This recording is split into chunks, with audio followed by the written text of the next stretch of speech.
అస్సలాముఅలైకుం వరహమతుల్లాహి వబర్కాతు. మిత్రులారా, ఈరోజు మనం గుసుల్ గురించి తెలుసుకుందాం. చాలా మందికి గుసుల్ అంటే ఏమిటి, అది ఎప్పుడు ఫర్జ్ అవుతుంది, మరియు ప్రవక్త ముహమ్మద్ సల్లల్లాహు అలైహి వసల్లం గారు చూపిన సరైన పద్ధతిలో స్నానం ఎలా ఆచరించాలి అనే విషయాలపై కొన్ని సందేహాలు ఉన్నాయి.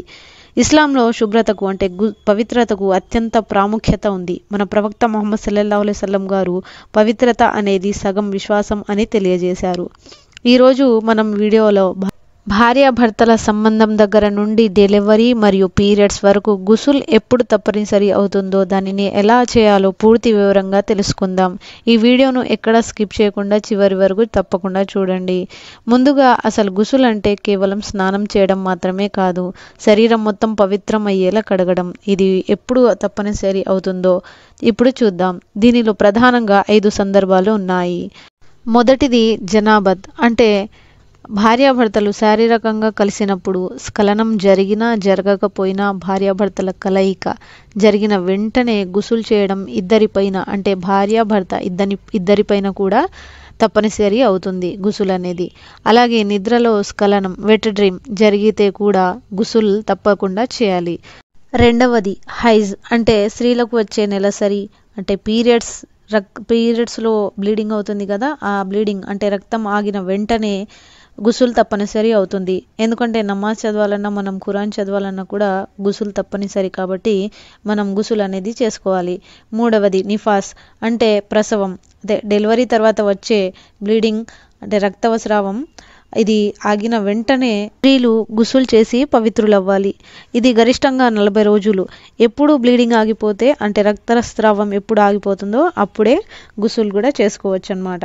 నాలుగవది, ఎవరైనా ముస్లిం చనిపోతే వారికి గుసుల్ చేయించడం బతికున్న వారి బాధ్యత. మరియు ఐదవది, ఎవరైనా కొత్తగా ఇస్లాం స్వీకరించినప్పుడు వారు గుసుల్ చేయడం తప్పనిసరి. గుర్తుంచుకోండి, ఈ సందర్భాల్లో స్నానం చేయకుండా నమాజ్ చేయడం కానీ, ఖురాన్ను తాకడం కానీ, కాబా చుట్టూ తవాఫ్ చేయడం నిషిద్ధం. ఇప్పుడు గుసుల్లో అతి ముఖ్యమైన విషయాలు తెలుసుకుందాం. గుసుల్లో 3 ఫర్జులు ఉన్నాయి. వీటిలో ఏ ఒక్కటి మిస్ అయినా మీ స్నానం పూర్తి కానట్టే, మీరు అపవిత్రులైనట్టే. ఒకటిది, నోటి నిండా నీళ్లు తీసుకొని గొంతు వరకు తడిసేలా బాగా పుక్కిలించడం, అంటే నోటిని బాగా శుభ్రపరచుకోవడం అన్నమాట. ఒకవేళ మీరు ఉపవాసంలో ఉన్నట్లయితే గనక గొంతు వరకు నీళ్లు తడవనివ్వకండి, ఎందుకంటే ఉపవాసంలో ఉన్నారు కాబట్టి. వేలితోనే బాగా నోటిని శుభ్రపరచుకోండి, సరిపోతుంది ఒకవేళ ఉపవాసంలో ఉన్నట్లయితే. 2, ముక్కులోని మెత్తటి ఎముక వరకు నీళ్లు ఎక్కించి మన చేతితోనే బాగా శుభ్రం చేసుకోవాలన్నమాట. 3, తల వెంట్రుకల నుండి కాలిగోళ్ల వరకు శరీరం మొత్తం ఒక్క వెంట్రుక కూడా పొడిగా లేకుండా పూర్తిగా తడపడం. ఈ 3 చేస్తేనే అది గుసుల్ అవుతుందన్నమాట. ఎక్కడ కూడా పొడిగా ఉన్నా కూడా అది గుసుల్ అవ్వదు మీకు. మరి మన ప్రవక్త ముహమ్మద్ సల్లల్లాహు అలైహి వసల్లం గారు గుసుల్ ఎలా చేసేవారు, ఆ సున్నత్ పద్ధతిని ఇప్పుడు స్టెప్ బై స్టెప్ తెలుసుకుందాం. 1, నియత్ చేయాలన్నమాట. బాత్రూంలోకి వెళ్ళక ముందే మన మనసులో నేను పవిత్రత కోసం, అంటే గుసుల్ స్నానం చేస్తున్నాను అని సంకల్పం నియత్ చేసుకోవాలి. నోటితో పైకి చెప్పనవసరం లేదు, మన మనసులో అనుకుంటే చాలు. గుసుల్ స్నానం నేను పవిత్రత అవ్వడానికి కోసం చేస్తున్నాను అని సంకల్పించుకోవాలన్నమాట. 2 చేతులను మణికట్టు వరకు 3 సార్లు శుభ్రంగా కడుక్కోవాలి. 3, మర్మాంగాలను శుభ్రపరచుకోవాలి. మన శరీరంపై ఎక్కడైనా మలినం, ఇంప్యూరిటీ అంటి ఉంటే దానిని కడుక్కోవాలి. ముఖ్యంగా ప్రైవేట్ పార్ట్స్ను శుభ్రం చేసుకోవాలన్నమాట.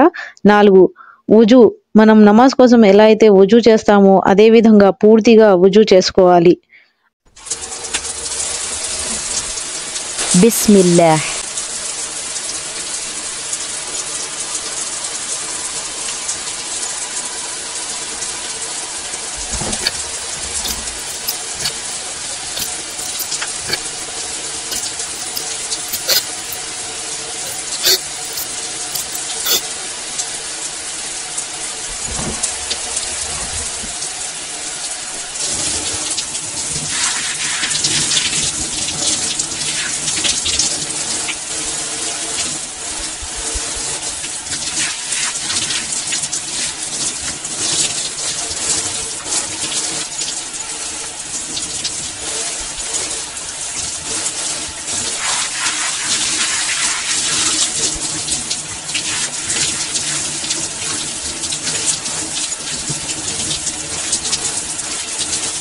5.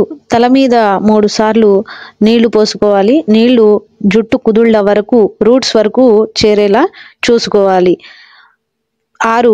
ఆ తర్వాత మొదట మీరు కుడివైపు భుజం నుండి కాళ్ళ వరకు నీళ్లు పోసుకోవాలి. ఆ తర్వాత ఎడమ వైపు కూడా అలాగే సేమ్ భుజం నుండి కాళ్ళ వరకు నీళ్లు పోసుకోవాలి. చివరగా శరీరం మొత్తం రుద్దుతూ ఎక్కడ పొడిగా లేకుండా స్నానం చేసేయాలన్నమాట. ఒక్క చోట కూడా పొడిగా ఉండకుండా చూసుకోండి. స్నానం ముగించి బయటికి వచ్చేటప్పుడు చివరగా కాళ్ళను కూడా కడుక్కొని బయటకు రండి.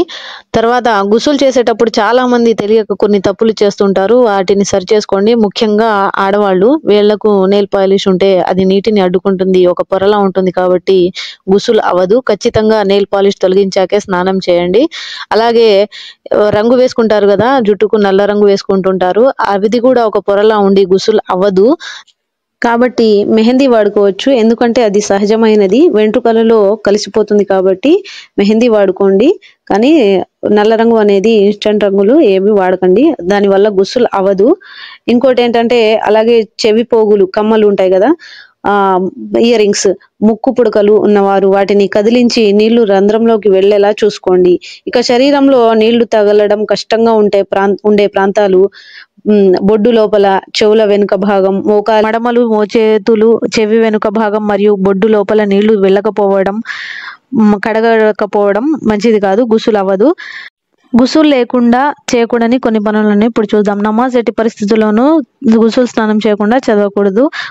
పవిత్ర ఖురాన్ కూడా తాకకూడదు. కానీ మొబైల్లో చదవచ్చు అనే అభిప్రాయాలు అయితే ఉన్నాయి, కానీ నేరుగా తాకడం నిషిద్ధం.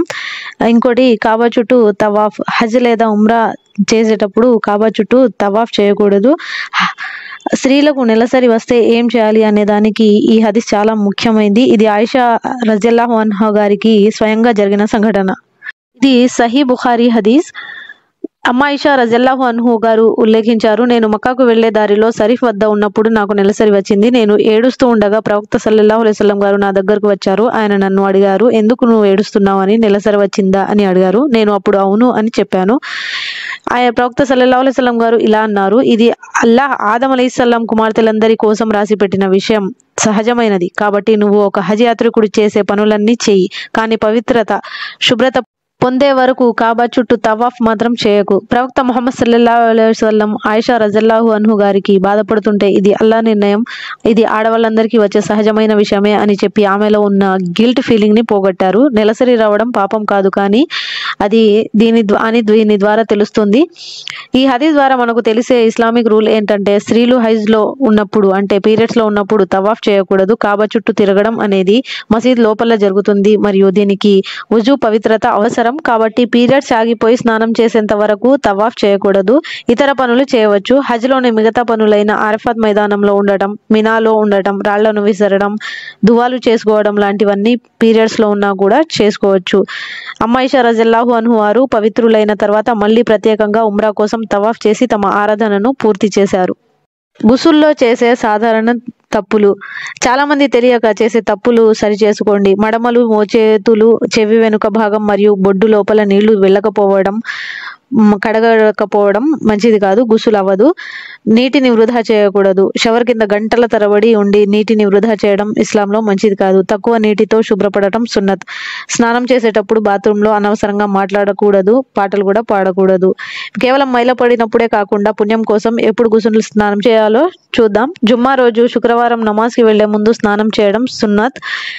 రంజాన్ మరియు బక్రీద్ పండుగ రోజుల్లో గుసులు స్నానం చేయొచ్చు. హజ్, ఉమ్రా కోసం ఎహ్రాం కట్టుకునే ముందు, చనిపోయిన వారికి స్నానం చేయించిన తర్వాత వారు కూడా గుసులు చేయడం మంచిది.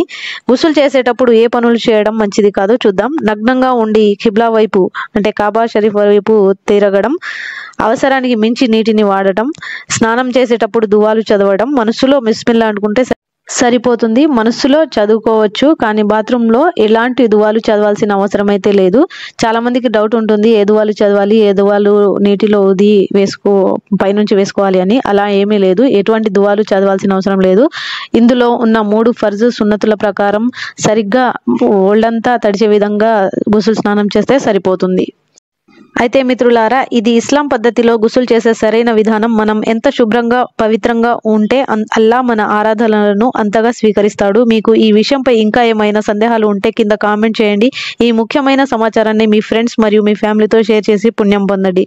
అల్లా మనందరికీ సరైన జ్ఞానాన్ని ప్రసాదించుగాక. ఆమీన్. అస్సలాము అలైకుం వరహ్మతుల్లాహి వబర్కాతుహు.